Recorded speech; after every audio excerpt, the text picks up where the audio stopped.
Hi guys, hello everyone, welcome back to my channel. How are you all doing? I hope you're all doing well and keeping safe. Thank you guys for tuning in back to me, your girl again. For those of you who don't know me, my name is Comfort Emmanuel and my name on YouTube is Comfort Zone. I believe for those of you who have been following me for a while, I know you've got to know me a bit, but for this video I'm going a little bit into details about myself a bit. So it's a Q&A video, kind of get to know me more. I will say that this is about I put up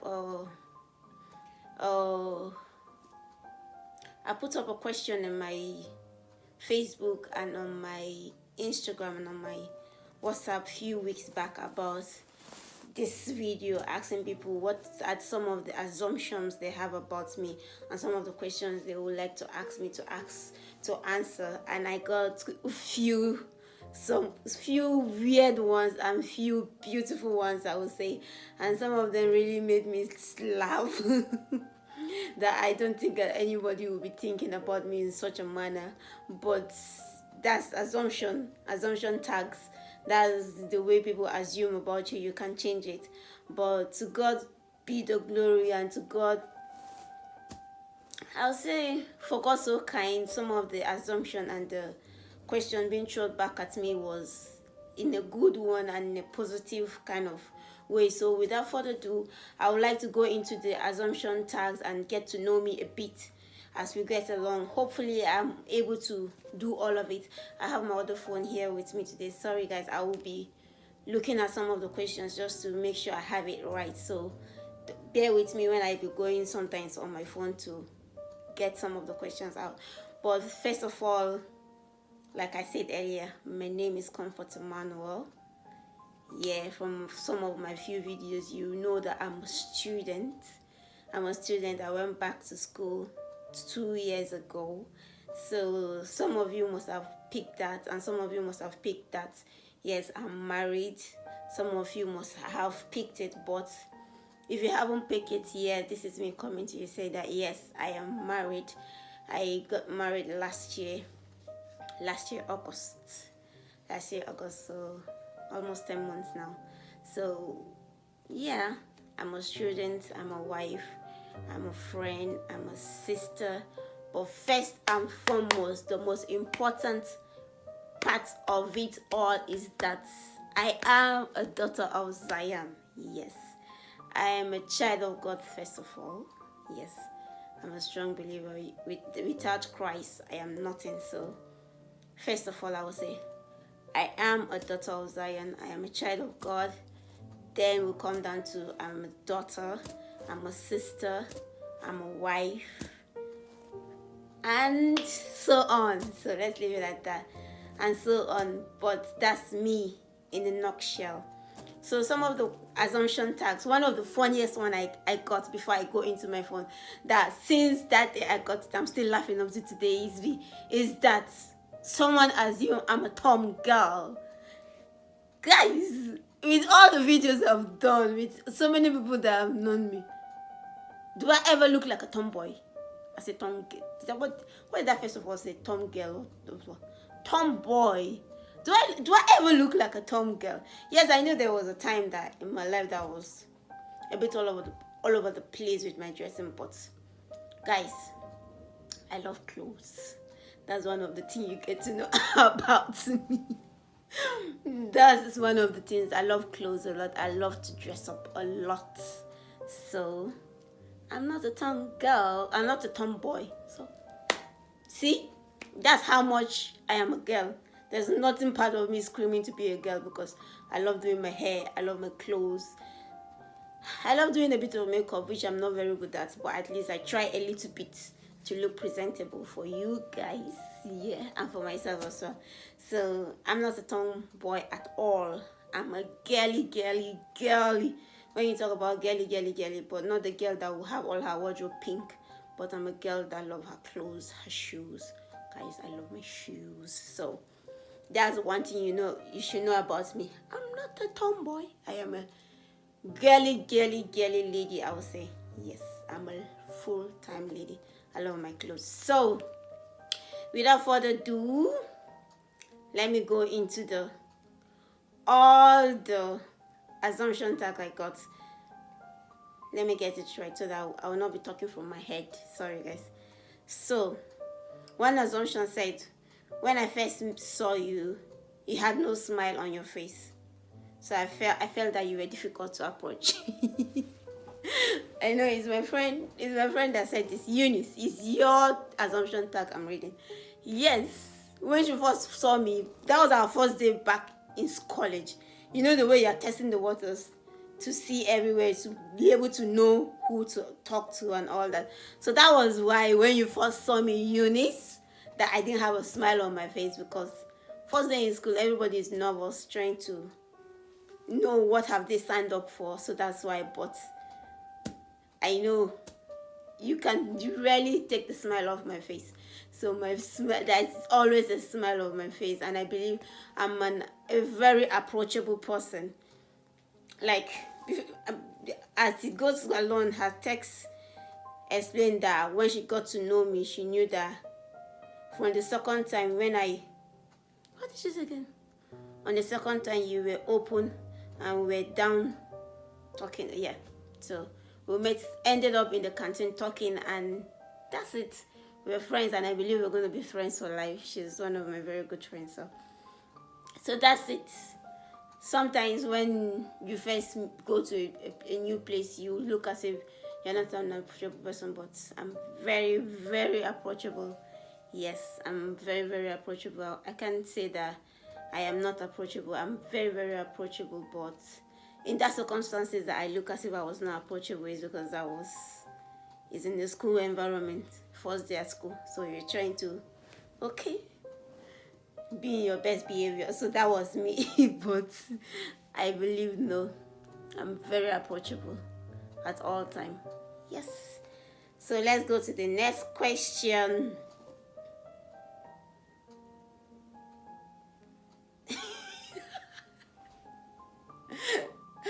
Okay, I got a long text from Solange, one of my friends as well. She said, first time I met you, I thought you were very intimidating. Guys, with all my videos, wherever I look intimidating, me that is always smiling. So when I saw this, I was like, girl, are you sure it was comfort? How on earth do I ever look intimidating? No, I don't look intimidating. Yes, it may look like it because I'm someone that is very quiet and I keep to myself a lot. So if I don't know you, I wouldn't start talking to you.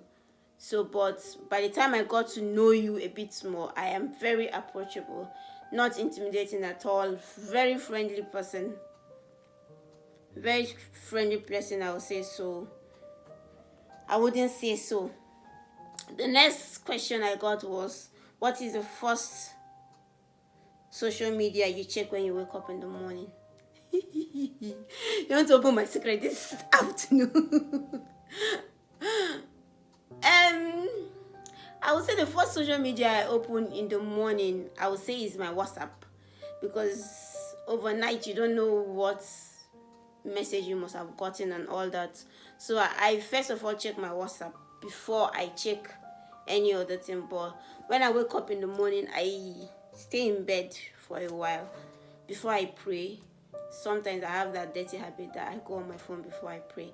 So I go straight to my WhatsApp, or if it pops up, I'll just roll down and see if there's anything important to reply or to get back to. So that's the first thing I would do. Go on my WhatsApp. After WhatsApp, then maybe I'll go on Instagram. Facebook is not my go-to all the time. Maybe Instagram. Then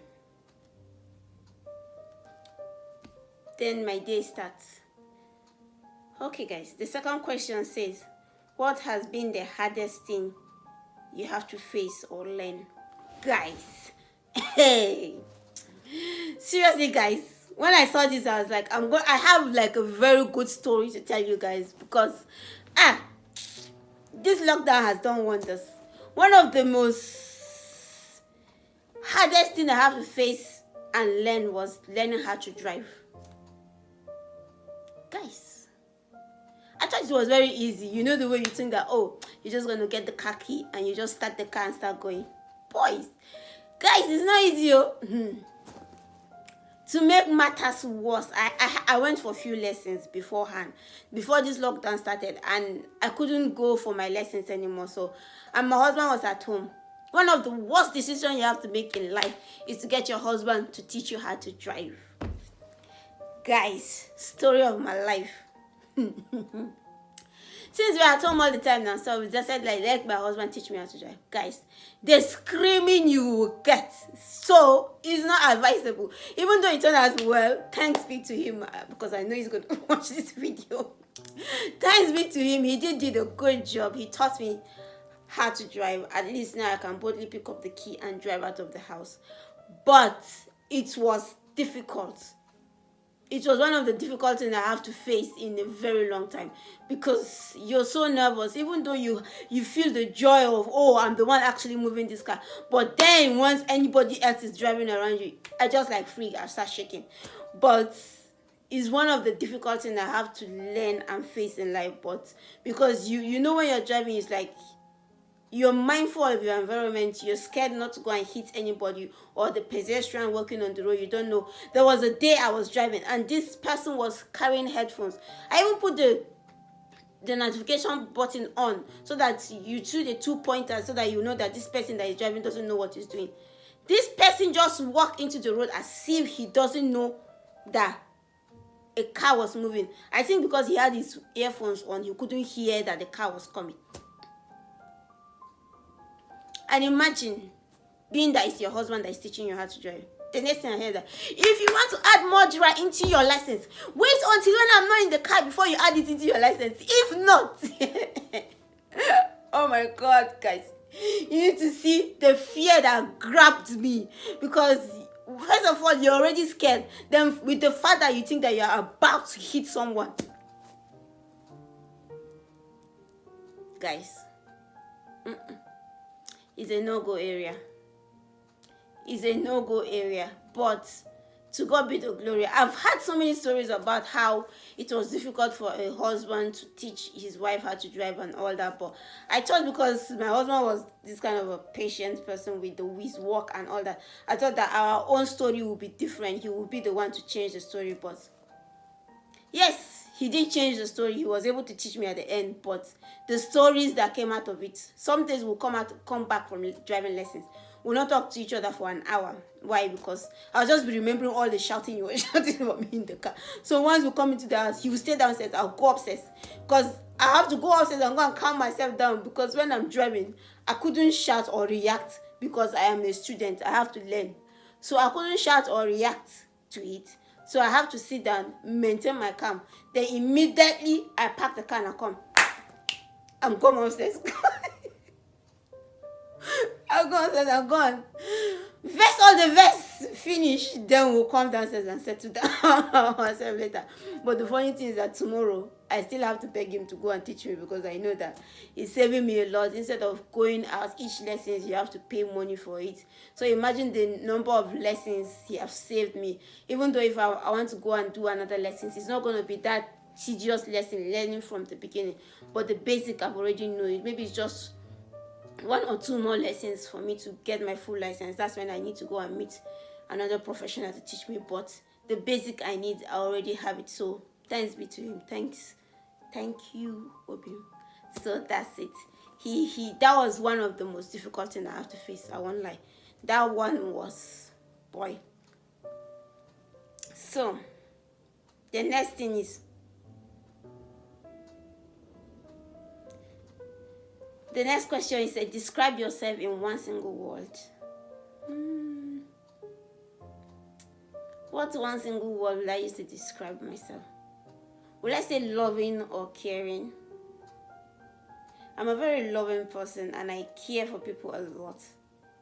So, I don't know. What do you guys think? What do you guys think? 1 word to describe comfort. Let's say God-fearing. No, that's not one word anymore. I'll say caring. Okay. I like to care for everyone around me, making sure everyone is happy and all that. So maybe I'll just use the word. There's so many words I want to use, but the question says one word, so I can't go more than one word. The next thing it says, what are some of your bad habits? Guys, this is one thing I don't like about this Q&A section, because it just brings out all your secrets out, because you want to be real now. There's no point in trying to do a get to know me video without being real, so you have to be real. One of the bad habits I would say about me is sometimes I shout a lot. Yes. Growing up from the African family, I will blame it on growing up in African family, because you don't know how to like whisper. I don't know how to whisper, and once I'm talking about something and I'm passionate about it, I tend to start shouting without knowing that I'm shouting, which is a very bad habit. I'm trying my best to control it right now, but it's still very difficult. But I'm trying my best, and I'm praying God to help me to be able to control it, because it's not a good one. It's not good to be shouting and screaming about every little thing that you get excited about. So I need to like tone my voice down and start talking small. Don't be shouting. I don't want to become those kind of African mothers that I used to hate watching on TV, that want to talk to their children, and the next thing they do is just start screaming. So I need to learn how to control down my voice and bring it to indoor voice, no matter how passionate I become about some things. Plus, with the job I'm going into, so I have to learn how to talk calmly without shouting. Most of the people that know me, they know me because they know that I believe my friends, my close friends, will know my tone of voice. When I'm talking about something that I'm excited about, my voice go up. So if you really know me as a friend, you should know that I am not shouting, I'm not screaming, or neither am I angry. Because my voice, once I'm excited about something, it sounds as if my voice, I'm angry talking about it. But I'm just trying to pass my point across, and because of that, my voice will sound like a high-pitched tone, as if we're fighting or we're shouting or we're quarreling. But it's not. But it's just one of the bad habits I have, which I need to put into check. Another bad habit I know I have is I'm not a neat eater. I'll be eating and you think I'll sit by my chair. Sometimes I'll end up staining my clothes, or I have to always be putting napkin on my chest. So that's a very bad habit. That's a very bad habit I need to overcome. Let's leave it at those two habits, because the time is gone. Let's leave it at those two habits. And there's still more questions. I don't think I'll be able to run through all of them here, but maybe I'll go through this one. Then maybe we'll do a follow-up video or answer it in another way in one of my videos, because there's still few more assumption and questions people ask me that I won't be able to get to answer in this video. I'm only talking about 2 questions. I've only gotten to 3 people that have sent questions to me. There are other questions that I won't be able to get to, because I don't want to keep the video so long, but I will just end it at this, and maybe do another short video to cover up the few questions that I didn't cover up. The next question is that, to what extent do you trust people? Guys, this one is deep. I don't know how to answer this, but I would say the extent I trust people a lot. I easily touch people and I take them at their words, which has landed me in so many hot waters. But right now, I would say that I do still trust people a lot. I give people like benefit of a doubt. I never believe whatever anybody come and tell me that, oh, so person did so thing. I don't always believe it. I want to experience it by myself. So even though I've had story about you, I'll still give you the benefit of the doubt for you to prove yourself to me. So I would say that I trust people to an extent, but once you show me once, I will not wait you to show me the second time. So once you show me that, I won't wait for you to show me the second time, because I will hear some things. I'll give you a benefit of that and trust you to some point. But I used to be a very gullible person. Whatever you tell me, if you tell me this is black, I just take it as black. But from some few experience I've had, I've stopped that kind of gullible trust that I give people, or that naive trust I give people, and I try to like stop it and give a deep thought before whatever you tell me, I just run with it. But now I do give it a deep thought before running with what people tell me. But I'll say I should trust people. So guys, sorry this is gone so far and I still have lots of questions here to answer, but I'm gonna just stop it here. Then maybe we'll do another follow-up video because I still have lots of questions to be answered. But I'll cut it short here, and thank you guys for listening to me. Thank you for staying tuned, and God bless you all. I hope for those of you that have not been able to answer your questions, I'll go back to it and answer it in another video. But for those of you which I have answered, thank you guys for responding to my questions, to responding to my assumption tags and all the questions you forwarded to me. I appreciate you. Thank you, girls. Thank you, guys. Thank you so much. And thank you to all my old and new subscribers. Thank you for sticking with your girl. Thank you. I appreciate you all. So stay tuned, stay blessed, and I hope to see you soon. Bye, guys.